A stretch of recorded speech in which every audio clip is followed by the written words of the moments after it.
గంజాయికి తెలుగు రాష్ట్రాలు అడ్డాగా మారుతున్నాయా? ప్రభుత్వాలు ఎన్ని చట్టాలు ఆంక్షలు తీసుకొచ్చినా ఆగడం లేదా? ఎక్కడి నుంచి మత్తు పదార్థాలు సరఫరా అవుతున్నాయి? గంజాయి మాఫియాలో నాయకులు అధికారుల పాత్ర ఉందా? ఈజీ మనీ కోసం యువత తప్పుదారి పడుతోందా? కొన్ని ప్రాంతాలు స్మగ్లింగ్కి గేట్వేగా మారుతున్నాయా? భద్రాద్రి కొత్తగూడెం జిల్లాలో గంజాయి మాఫియాపై స్పెషల్ స్టోరీ.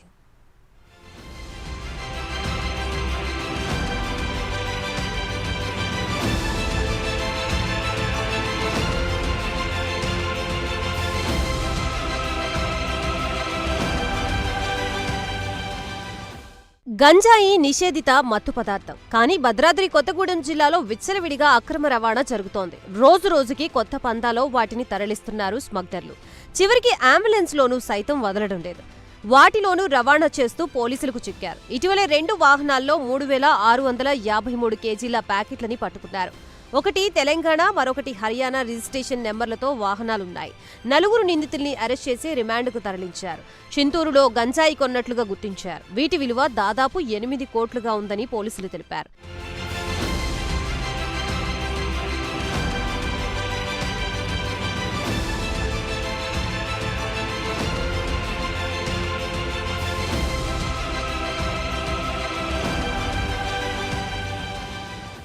గంజాయి స్మగ్లింగ్ కి గేట్వేగా జిల్లా మారుతోంది. ఛత్తీస్గఢ్, ఒడిశా, ఏపీ సరిహద్దులకు ట్రై జంక్షన్ గా ఉండటమే ప్రధాన కారణంగా కనిపిస్తోంది.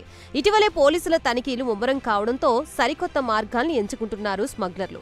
ఖరీదైన కార్లలో వాటిని తరలిస్తున్నారు. భద్రాచలంలో ఖరీదైన స్కోడా, వెర్నా కార్లలో మత్తు పదార్థాల్ని పట్టుకున్నారు పోలీసులు. భద్రాచలం, పాల్వంచ, కొత్తగూడెం చెక్ పోస్టుల దగ్గరే వారి గుట్టు రట్టవుతోంది.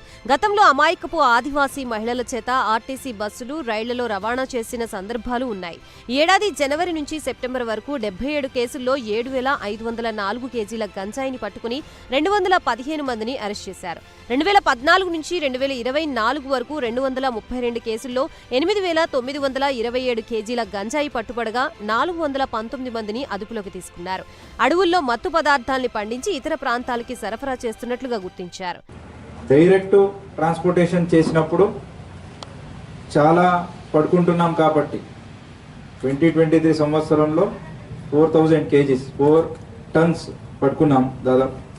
కాబట్టి ఇలాంటి ఒక మోడస్ ఆపరెండి, అంటే ముందు చూస్తే ఒక ట్రాన్స్పోర్టేషన్ ఖాళీగా వెళ్తున్న బీరులాగా కనపడి దాని లోపల మాడిఫికేషన్ మీరంతా చూడొచ్చు, మాడిఫికేషన్ చేశారు. సో ఇలాంటి మాడిఫికేషన్స్లో ఇప్పుడు వస్తున్నాయి. అయినా కానీ విత్ ఆల్ అలర్ట్నెస్ మా ఎలందు పోలీస్ దాన్ని కూడా పట్టుకున్నారు. అండ్ ఈ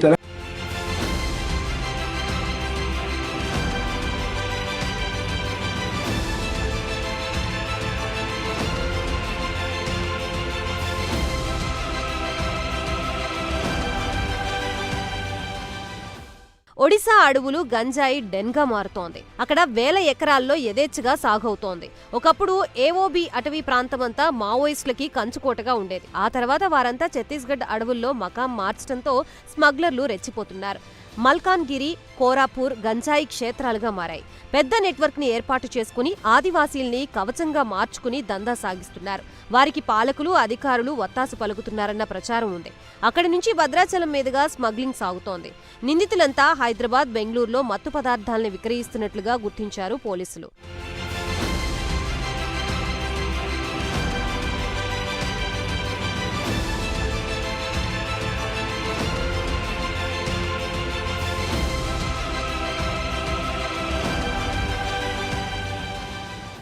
గంజాయికి యువత బానిసగా మారుతోంది. డబ్బులున్న పిల్లలే స్మగ్లర్లకి టార్గెట్ గా మారుతున్నారు. హైదరాబాద్లోని కార్పొరేట్ స్కూళ్లు, ఇంజనీరింగ్ కాలేజీల్ని లక్ష్యంగా చేసుకుని దందా సాగిస్తున్నట్లు విచారణలో తేలింది. మత్తు పదార్థాలకి యువత బానిసగా మారి అడ్డదారులు తొక్కుతున్నారు.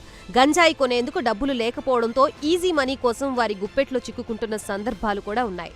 స్మగ్లర్లు లింక్ చేయన నెట్వర్క్ గా మారి స్మగ్లింగ్ చేస్తున్నట్లు తెలుస్తోంది. గంజాయి కొనే వ్యక్తుల్ని ట్రాప్ చేసి వారికి సరఫరా చేసే వ్యక్తిని గుర్తిస్తారు. అతడిని నమ్మకస్తుడిగా మార్చుకుని దందా సాగిస్తున్నారు.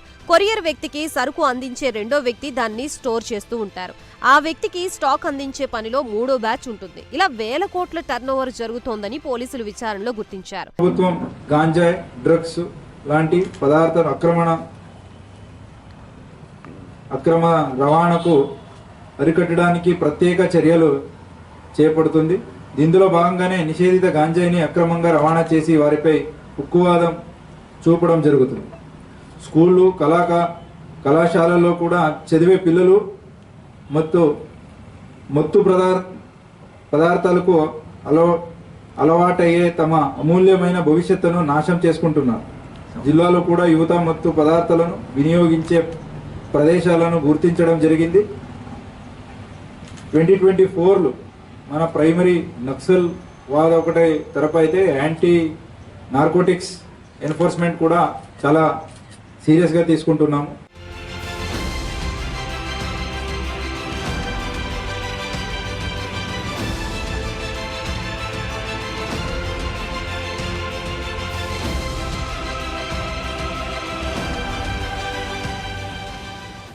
హైదరాబాద్ నుంచి జిల్లా కేంద్రాలకు గంజాయి మాఫియా పాకుతోంది. దేశంలోని పలు రాష్ట్రాలకి అక్రమ రవాణా చేస్తున్నట్లు తేల్చారు కొత్తగూడెం పోలీసులు. ఇప్పటికైనా దీనిపై ఉక్కుపాదం మోపకపోతే పెను ప్రమాదం తప్పదని విద్యార్థి, ప్రజా సంఘాల నాయకులు అంటున్నారు.